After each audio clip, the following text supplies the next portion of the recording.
sérieux. Est-ce que l'article a visé les Adiakli?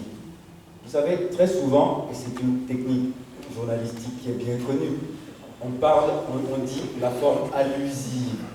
Quand vous utilisez la forme allusive dans un dossier où, depuis 2 mois, on cite de façon répétitive, quasi compulsive, le nom des Adiakli, qui serait celui qui a détourné. À votre avis, quand on vient mettre des photos de villas en disant un des membres du CSF3P aurait offert des villas à ses filles, sincèrement, vous pensez qu'il s'agirait du ministre? Le ministre du Commerce, il est membre, hein, parce qu'il en est même le président. Vous pensez que ce serait lui? Je ne sais pas. Ah, bon. C'est membre, mais je ne sais pas qui est. D'accord. Alors, ce serait le ministre des Finances? Je ne sais pas. Le ministre des Mines? Bon, alors, tout indique, vous savez, comme on dit suivez mon regard. Alors, en suivant le regard, plus probablement, on veut dire Adiakli. D'accord? Donc, n'essayons pas de biaiser. Moi, je suis prêt à affronter les choses telles qu'elles sont. Il ne s'agit pas de, vous voyez, faire des petits détours et des circonlocutions. L'article veut parler d'Adiakli. Et comme Adiakli a déjà déposé plainte, on ne veut pas le citer nommément pour ne pas attirer encore la foudre d'Adiakli à raison d'une deuxième plainte, c'est tout. La précaution journalistique, elle est bien vue. Là, du coup, elle est de bonne loi. Mais elle ne trompe personne. En tout cas, pas vous-même. Maintenant, sur votre deuxième question, est-ce qu'il y a des faits? Attendez, là, je ne suis pas dans la manipulation dialectique. Je dis qu'il n'y a pas de faits. Il n'y a que des allégations. D'accord? Alors, pour qu'il y ait des faits, il faut qu'il y ait un détournement qui soit vérifiable. Pour qu'on parle de faits dont il s'agit d'élaborer des moyens de défense. Le détournement allégué, je l'ai dit et je le répète encore avec la sérénité la plus proverbiale, hein. Jusqu'à la consommation des temps, l'extinction du soleil, vous ne trouverez pas de traces du détournement allégué. Donc à partir de ce moment-là, je suis serein et je dis, il n'y a pas de fait. Celui qui le dit, c'est à lui de venir illustrer les faits et d'expliquer par quelle filiation technique on arrive à détourner de l'argent au CSF3P, enfin par le biais du CSF3P, et surtout que ce soit Adiakli qui en soit l'auteur. C'est à lui de le faire, c'est pas moi. Donc quand je dis qu'il n'y a pas de fait, il n'y a que des allégations, c'est bien de ça qu'il s'agit.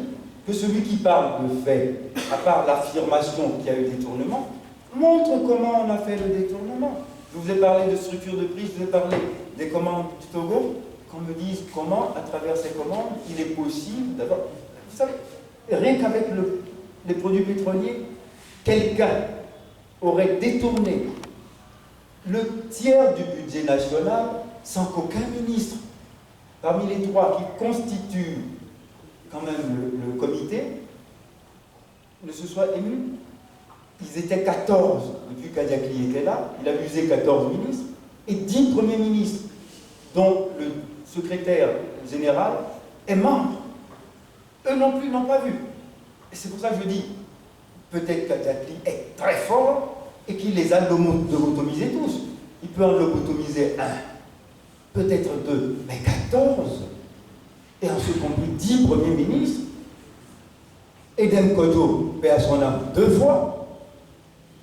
Quand même, il faut savoir de quoi on parle. C'est pour ça que je vous dis, il n'y a pas de fait, il n'y a que des allégations. Maintenant, sur votre troisième question, là aussi, il est besoin de faire un peu de pédagogie. La caution. Mais quand vous êtes cité par une partie civile en citation directe, c'est une règle de procédure. Avant que le dossier ne soit reçu et validé par le parquet, il vous est demandé de payer une caution. Vous ne connaissez pas le montant de la caution avant la date de la première comparution. C'était donc le 19 août dernier, la première comparution. Et c'est cette date-là que le juge fixe le montant de la caution sur réquisition du parquet, et on fixe une date ultérieure, en l'occurrence c'est le 16 septembre, pour vérifier que dans l'intervalle des deux dates, vous avez payé et que vous disposez du récépissé du paiement de la caution. Donc, quand on nous dit « Est-ce que vous avez payé la caution ?» Vous n'avez même pas payé la caution. Nous ne savions pas, avant de comparaître, de quel montant serait la caution qu'on nous demanderait de consigner. C'est pour ça que ça n'a pas été fait. Mais sachez que dans toutes les procédures, même si vous citez votre voisin pour nuisance sonore, trouble à la tranquillité, etc., c'est de la même façon que ça se passera. Le premier jour, il ne se passera rien. On vous dira, monsieur, vous paierez tel montant de caution. Et quand vous l'aurez payé, à ce moment-là seulement, la partie que vous avez citée est habilitée à constituer un conseil. Avant cela, le parquet n'est pas régulièrement saisi. Voilà. Alors, merci Maître Sosa.